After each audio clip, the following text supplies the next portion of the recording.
I'm Ashley, 27F, and I've been married to Ryan, 29M, for 5 years. We have a 3-year-old son, Ethan. Ryan is currently serving a 4-year sentence in prison, with 2 years left on his term. He was convicted of aggravated assault after severely injuring a co-worker during a fight at their workplace. I've been contemplating leaving Ryan for a while now, but I wanted to wait for the right moment. I know how volatile he can be, and I didn't want my decision to negatively impact Ethan. To give some background, Ryan and I met when I was 19 and he was 21. We were both working part-time at a local diner while attending community college. Ryan was charming and confident, always ready with a joke or a compliment. He swept me off my feet, and within a few months, we were inseparable. Looking back, I can see the red flags that I missed or chose to ignore. Ryan had a quick temper, often getting into arguments with customers or coworkers over minor issues. But he was always gentle with me, and I convinced myself that his anger was just passion. I thought I could be the one to help him channel that energy into something positive. We dated for 3 years before getting married. During that time, Ryan dropped out of college to work full-time at a construction company. He said he preferred working with his hands and that college wasn't for him. I supported his decision, even though it meant putting my own education on hold to help support us financially. Our wedding was small but beautiful. Ryan's parents, Linda, 55F, and George, 58M, helped us plan and pay for everything. They welcomed me into the family with open arms, and I felt like I had finally found the loving, supportive family I'd always longed for. My own parents had divorced when I was young, and I'd spent most of my childhood bouncing between their homes, never feeling fully settled. The first year of our marriage was blissful. We moved into a small apartment, worked hard, and dreamed about our future. When I got pregnant with Ethan, we were overjoyed. Ryan took on extra shifts at work to save money for the baby, and I thought things were perfect. But after Ethan was born, things started to change.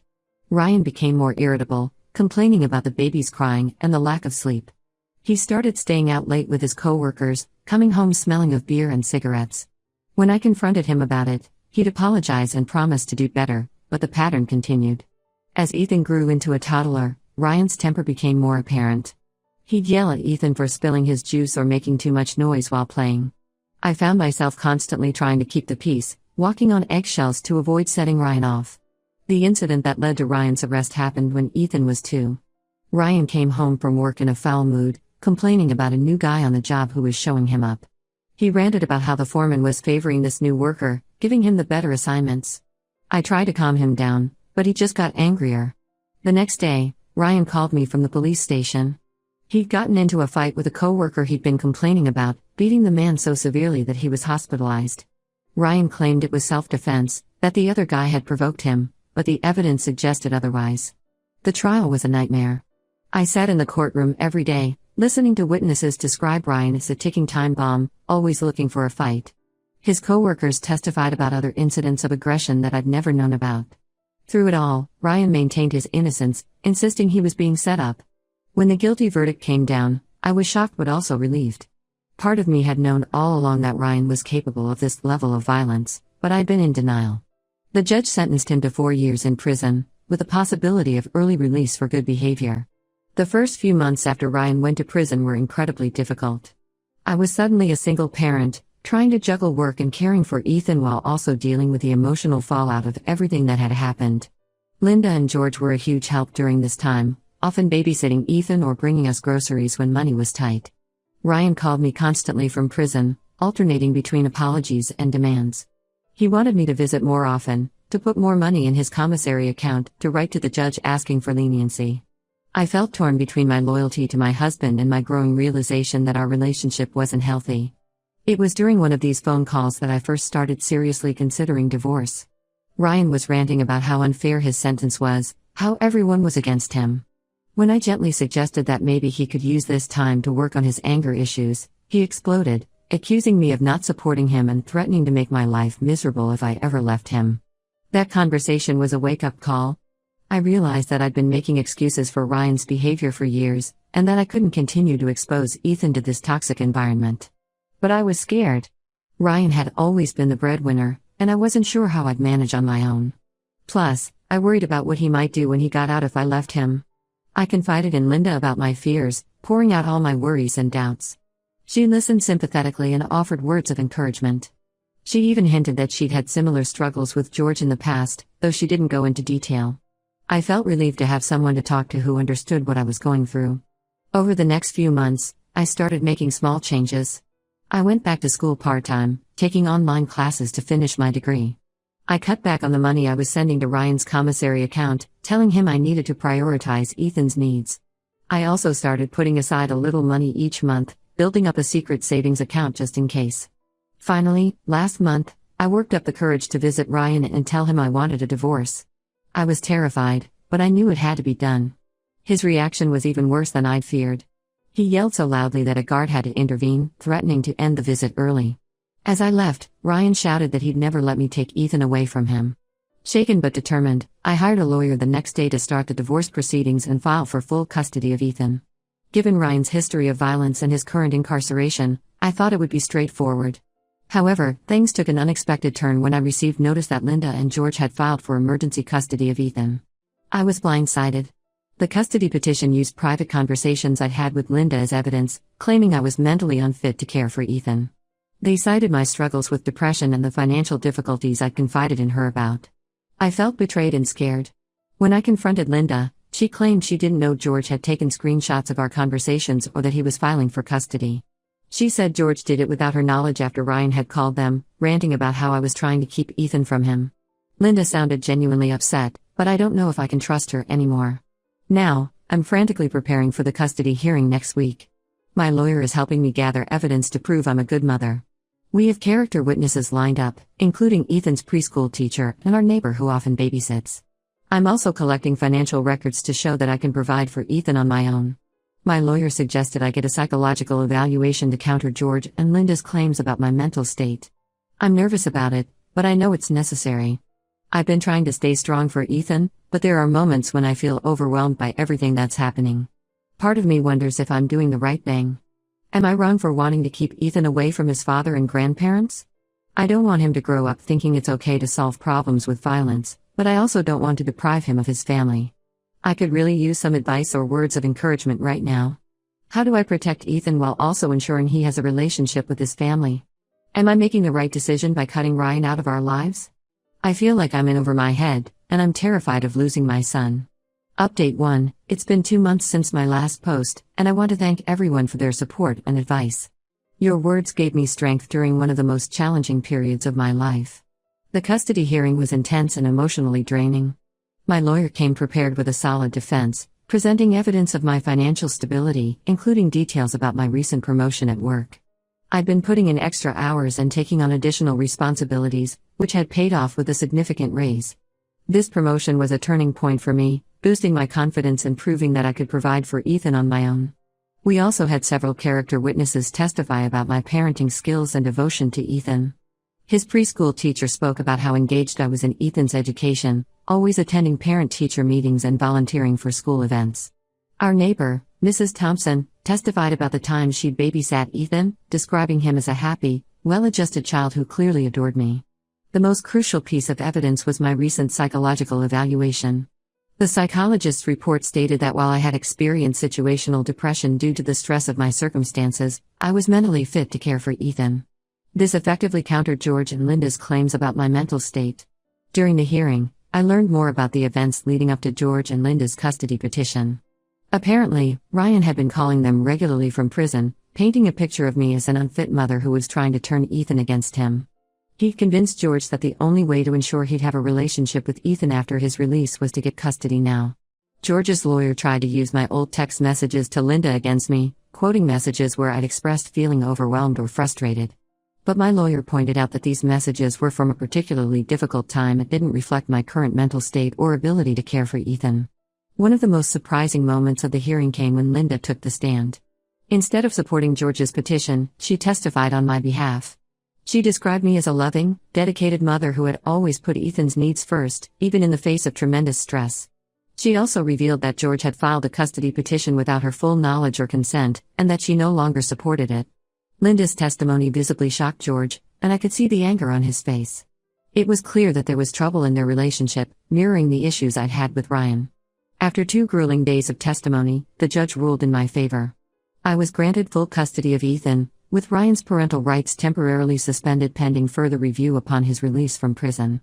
The judge also issued a restraining order against George, preventing him from contacting me or Ethan.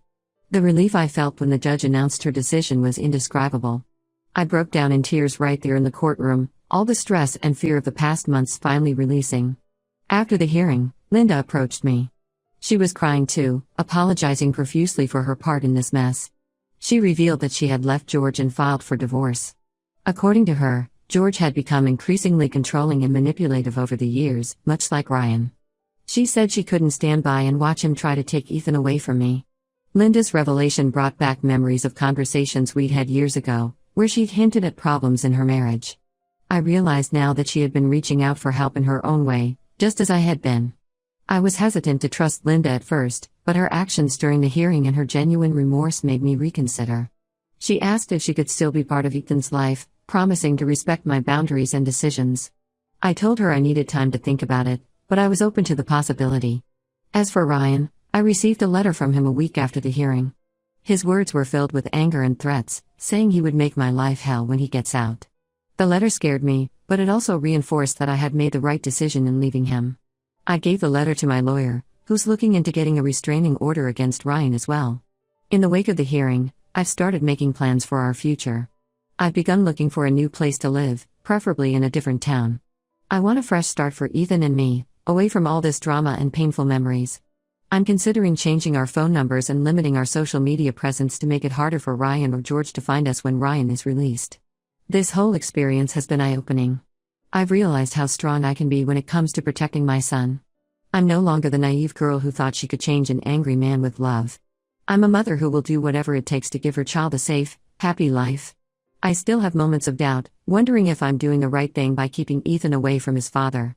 But then I remember Ryan's threats and violent behavior, and I know I'm making the best decision for my son's safety and well-being. As I look toward the future, I'm filled with a mix of hope and apprehension. I know the road ahead won't be easy, but for the first time in a long time, I feel like I'm in control of my life. I'm committed to creating a peaceful, loving home for Ethan, free from the fear and tension that marked the early years of his life. I'm grateful for the support I've received, both from the people in my life and from this community. Your encouragement has meant more than you know. I'll continue to update as things progress, and I welcome any advice as I navigate this new chapter of our lives. Update 2. It's been 6 months since my last update, and I'm happy to report that things have settled into a new normal for Ethan and me. We moved to a new town about an hour away from our old home, far enough to feel like a fresh start but close enough that I can still commute to my job. We're living in a cozy 2-bedroom apartment in a family-friendly neighborhood. It's smaller than our old place, but it feels more like home than anywhere we've lived before. Ethan has his own room, which he loves. We spent a weekend painting it blue, his favorite color, and decorating it with space-themed stickers. Seeing him so happy and settled in our new place reassures me that I made the right decision. Ethan has adjusted well to his new preschool. At first, I was worried about how he'd handle the change, but he's thrived. His teachers say he's outgoing and I'm always eager to learn. It warms my heart to see him making new friends and coming home excited to tell me about his day. I've been seeing a counselor to work through my feelings about everything that's happened. It's been incredibly helpful to have someone to talk to who can offer an objective perspective. We've been working on setting healthy boundaries and recognizing red flags in relationships. I'm learning to trust my instincts and stand up for myself and Ethan. One of the biggest challenges has been figuring out how to handle Linda's role in our lives. After much consideration and several long conversations with my counselor, I decided to allow Linda limited, supervised visits with Ethan. We started with short visits at a local park, with me present the entire time. To my relief, Linda has been respectful of my boundaries and seems genuinely interested in being a positive influence in Ethan's life. She brings him small gifts, usually books or art supplies, and spends their time together reading to him or doing crafts. It's clear that she's making an effort to rebuild our trust. During one of these visits, Linda opened up to me about her own struggles. She shared that she had started attending support groups for people who have been in abusive relationships. It was eye-opening to hear her perspective and to realize how similar our experiences had been. Her journey has inspired me to consider joining a support group myself. As for Ryan, he tried to contest the custody ruling from prison, but his appeal was denied. My lawyer successfully obtained a restraining order against him, which will go into effect upon his release. It's a relief to know we'll have some legal protection when he gets out. I've been struggling with how to explain Ryan's absence to Ethan. For now, I've told him that Daddy made some mistakes and had to go away for a while to learn how to be better. I know I'll need to have a more detailed conversation with him when he's older, but for now, this seems to satisfy his curiosity. My counselor has been helping me plan for future conversations as Ethan grows and asks more questions. Work has been a positive constant through all of this. My boss has been understanding about my situation and has allowed me some flexibility with my schedule for counseling appointments and Ethan's school events. I'm grateful for the stability my job provides, both financially and emotionally. I've also started reconnecting with old friends and making new ones in our new town. There's a single moms group that meets at a local coffee shop once a month, and I've been attending regularly. It's been refreshing to build relationships that aren't overshadowed by Ryan's presence or influence. These women understand what I'm going through in a way that even my oldest friends can't. Overall, I feel like we're on a good path. There are still challenging days, times when I doubt myself or worry about the future, but I'm proud of how far we've come. Ethan is happy and thriving, and that's what matters most to me. As we approach the halfway point of Ryan's sentence, I find myself thinking more about what will happen when he's released. I know we have the restraining order in place, but it still scares me to think about him being free. I'm trying to focus on the present and not let those worries consume me, but it's not always easy. For now, I'm concentrating on building a stable, happy life for Ethan and myself. We're making new memories in our new home, creating routines that don't revolve around fear or tension. It's a work in progress, but every day feels like a step in the right direction. Update 3. It's been a year since my last update, and I can hardly believe how much has changed. Ethan just turned 5, and he's growing into such a kind, curious little boy. He started kindergarten this fall and absolutely loves it. His teacher says he's one of the most enthusiastic students she's ever had, always eager to learn and help others. The biggest news is that Ryan was released from prison 3 months ago. Despite the restraining order, he tried to contact me through mutual acquaintances. The first time it happened, I was terrified.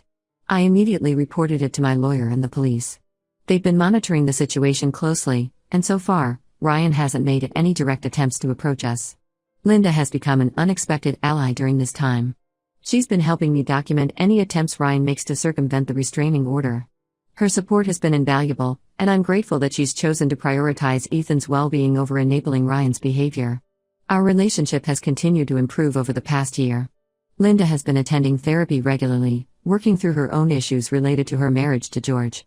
She's apologized numerous times for her role in the custody battle, and her actions have shown that she's committed to making amends. She's become a positive presence in Ethan's life, often taking him on outings to the zoo or the children's museum.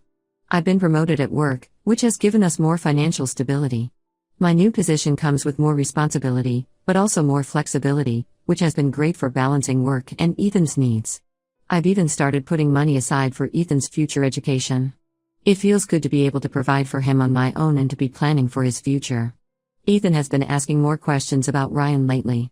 As he's gotten older and started school, he's become more aware that his family situation is different from some of his classmates. I've been as honest as I can be without burdening him with adult problems. I told him that his dad made some big mistakes that hurt people, and that's why he can't be with us right now. I've also reassured him that none of this is his fault. These conversations are never easy, but I'm grateful for the advice from my counselor on how to handle them. We've role-played different scenarios, which has helped me feel more prepared when Ethan brings up the subject. I've continued seeing my counselor, and she's been helping me work through my feelings about Ryan's release. There's still a part of me that feels guilty about keeping Ethan away from his father, but I know I'm doing what's best for his safety and well-being. We've been working on strategies to manage my anxiety about Ryan potentially showing up in our lives again. Looking back on the past few years, I'm amazed at how much I've grown. I'm no longer the woman who made excuses for her husband's violent behavior. I'm stronger, more independent, and focused on creating a positive future for Ethan and myself. There are still challenges ahead, especially with Ryan being out of prison. But I feel prepared to face whatever comes our way. Ethan and I have built a good life together, and I'm determined to protect it. I've started thinking about dating again, though I'm not sure I'm ready to take that step yet. My friends have been encouraging me to put myself out there, but I want to make sure I'm in a good place emotionally before I consider bringing someone new into our lives. For now, I'm focusing on being the best mother I can be to Ethan and continuing to heal and grow as a person. I'm grateful for the support and advice I've received from this community. Your words have been a source of strength and encouragement throughout this journey. I'll continue to update as things progress, and I welcome any advice as we navigate this new chapter of our lives.